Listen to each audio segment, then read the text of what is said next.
नमस्कार, मैं राकेश शर्मा। आज के समय में कुछ ब्राह्मण परिवारों में मांस मदिरा का चलन हो चुका है। हम भूल गए हैं कि हम ब्राह्मण कुल में जन्मे हैं। हम किनके वंशज हैं? मैं शांडिल्य परिवार से संबंध रखता हूं। मेरा गोत्र शांडिल्य है। हम शांडिल्य ऋषि की संतान हैं।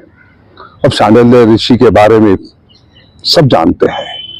वो ऋषि थे, भगवान की पूजा पाठ करते थे, सब कुछ था। उनकी जो पीढ़ियां हैं, आते आते आते आते आज उनमें से कुछ लोग मांस मदिरा में, इधर उधर के गलत कामों में पड़ चुके हैं। खैर, चलिए मैं एक छोटी सी बात बताने जा रहा हूं अपने शांडिल्य परिवार के बारे में। जी हाँ, मैं ज्यादा तो नहीं जानता, लेकिन मैं अपने बाबा के पिताजी से जानता हूं। मेरे बाबा के पिताजी कौन थे? उनका नाम था नेतराम शर्मा। वो कहाँ रहते थे? वो उत्तर प्रदेश के जिला बुलंदशहर में गुलावटी के पास एक गांव है माधपुर, वहां पे रहा करते थे। उनके 3 पुत्र थे। एक का नाम रामकला, दूसरे का नाम प्यारेलाल और तीसरे का नाम अमीचंद। जैसा कि सभी जानते हैं कि भाई सभी किताबों में, ग्रंथों में लिखा है कि एक गरीब ब्राह्मण रहा करता था। ब्राह्मण गरीब होते हैं, और उसी तरीके से ये शांडिल्य परिवार भी उसी तरीके से अपनी जीविका उस गांव के अंदर बिता रहा था। चौधरियों का गांव है, गांव बहुत बढ़िया है।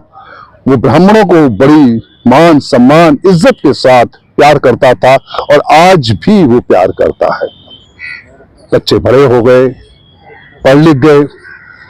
बड़े बेटे की जॉब मिलिट्री में लग गई, और छोटे बेटे अमीचंद की जॉब दिल्ली पुलिस में लग गई। चलता रहा। शादी की बात आई। जाहिर है, सबसे पहले बड़े बेटे का ही विवाह होता है। रामकला जी की शादी तय कर दी गई, तारीख तय हो गई।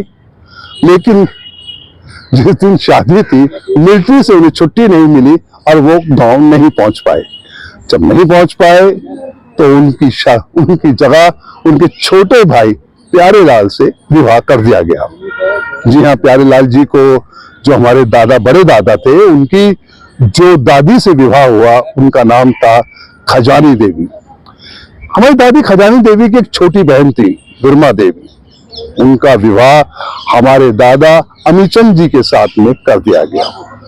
दोनों भाइयों का विवाह हो गया। छुट्टी न मिलने की वजह से बड़े जो दादा थे हमारे रामकला जी, वो कुंवारे रह गए। वो हंसी मजाक भी किया करते थे उनसे, तेरा विवाह मेरे साथ होने वाला था, लेकिन तेरे भाग्य अच्छे थे कि नहीं हुआ। खैर, चलिए, ये तो बुजुर्गों की हंसी मजाक थी। परिवार गांव में ही रहता था और चलते रहे। और फिर जन्म हुआ कुछ बच्चों का, यानी कि मेरे पिता, मेरे चाचा, ताऊओं का। प्यारेलाल जी के सबसे बड़े बेटे का नाम था हरस्वरूप शर्मा। उनसे छोटे बेटे का नाम था बाबूलाल शर्मा, और उनसे छोटे बेटे का नाम था श्रीचंद शर्मा, और सबसे छोटे बेटे का नाम था राधेलाल शर्मा। राधेलाल का जन्म जो है वो दिल्ली में ही आकर हुआ था। इनके साथ में 3 बेटियों ने जन्म लिया, कमला देवी, प्रेमवती और लक्ष्मी देवी। लक्ष्मी देवी जो थी, वो अमीचंद जी ने उनको गोद ले लिया। मेरी दादी और मेरे बाबा ने उनको गोद ले लिया, क्योंकि उनके कोई कन्या नहीं थी। उनके 3 पुत्र ही थे। पहला पुत्र राम नारायण शर्मा, दूसरे पुत्र ओम प्रकाश शर्मा जो मेरे पिता थे, उनसे छोटे रमेश चंद शर्मा। इन्होंने अपना एक परिवार बना लिया।